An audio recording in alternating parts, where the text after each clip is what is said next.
We are going to take a look at some programming examples that illustrate how the switch structure can be used. The switch looks at the value stored in a single variable, and it is checking for equality. In this first example, the variable that we are checking is color, and it is a string. Because we can enter strings in uppercase, lowercase, or any combination, to avoid having to check for all of the variations, we are converting the string to all lowercase letters.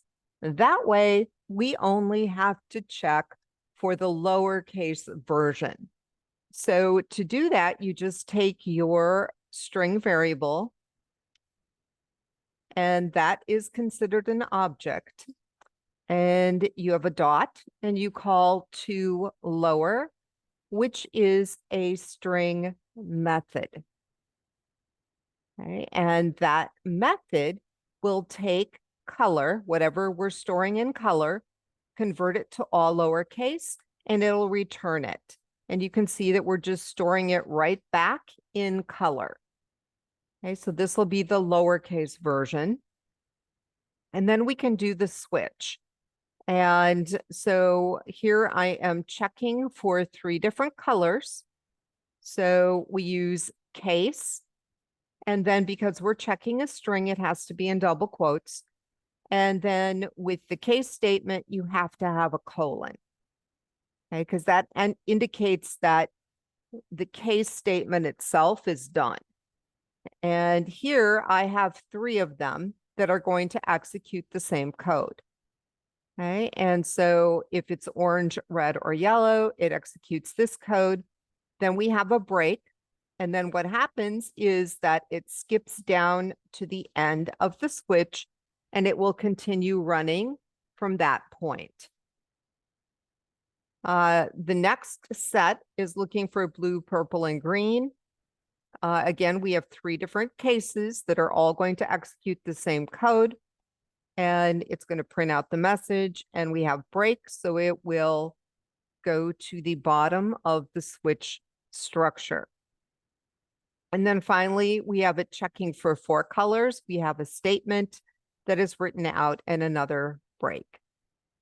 If it isn't any of these colors, then it's going to come down to the default and execute the default.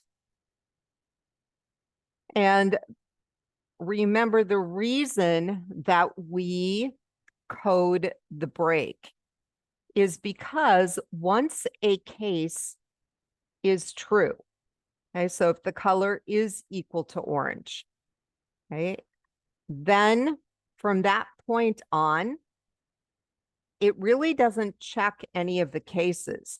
That true flag is on. So it just, from this point on, is going to start executing everything.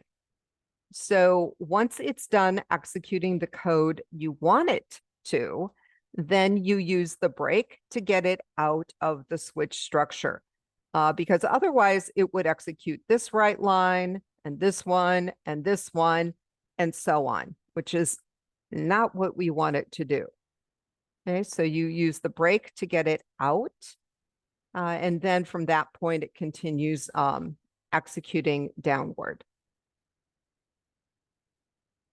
This little example shows something similar, except for we are now checking a numeric variable. And it happens to be an integer. So it is a whole number, and it is the department number. So we're switching on department. You'll notice that the switch statements are set up in a very specific way. They have an opening curly brace and a closing curly brace. They have 1 or more case statements. So it's case, space, and then whatever it is that you want to check. And it is checking to see if department is equal to 10.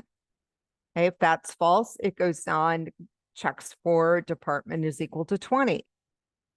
Okay, so it's an equality check. And once it is true, it will execute all of the statements that you have below the case until it hits break. Once it hits break, it goes to the bottom of the switch, and then it will continue processing downward. Okay, so here, if they keyed in department 50, it's not going to execute 10. It's not going to execute 20. It's actually going to come down here to the default. And the default is a catch-all. So they could have miskeyed the department, or maybe it's just a different department number. But the default will catch anything else that they type, and then it will execute the statements that are inside.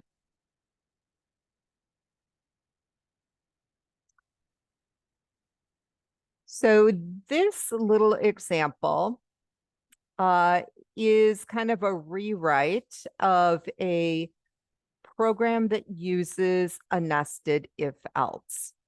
And a switch is, to me, a little cleaner. So here is the nested if else. Okay, and you can see we're checking for equality. And we have one variable that we are checking. And when you have this, it is often preferable to do a switch because it's a little cleaner looking than a nested if else. Okay, so how that would look in a switch is like this. Okay, where you've got your switch, and then you can see that I'm actually taking the area and converting it to lower here. Okay, this is basically the same thing as doing this.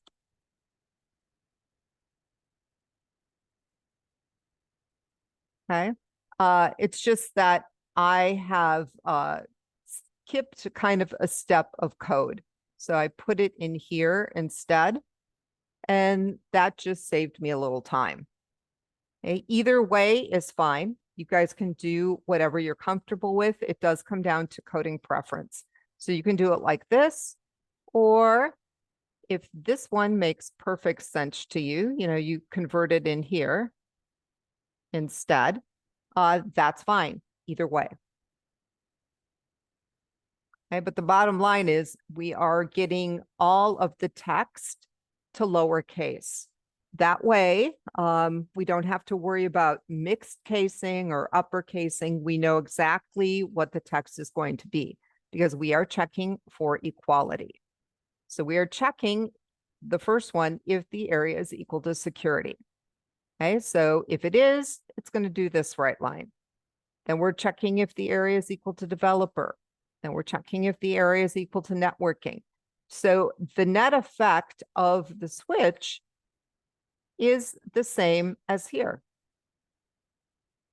It's just a little different way of going about it. And it kind of comes down to personal preference. For these types of things, I would always use a switch. Switches are available in all languages. Okay? And nested if else can sometimes get a little clumsy, especially if you do the indentation on them. And depending on your development environment, it may indent, which honestly is not ideal. So if it does the indentation, it ends up something like this, where it's just going all the way across the page, which I don't like. Okay, so a switch will not indent that way. This is pretty much how a switch indents. Okay, so two different ways of doing the same thing.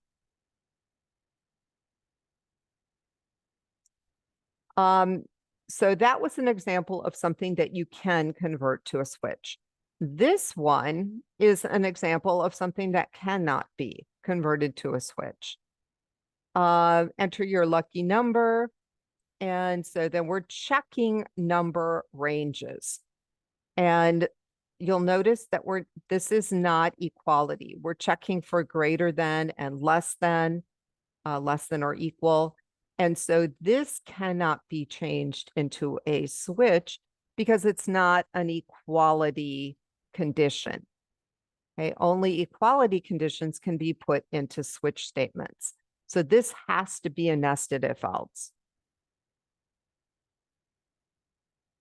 Okay, and this one also has to be a nested if else because it is not equality. We're looking for ranges of values.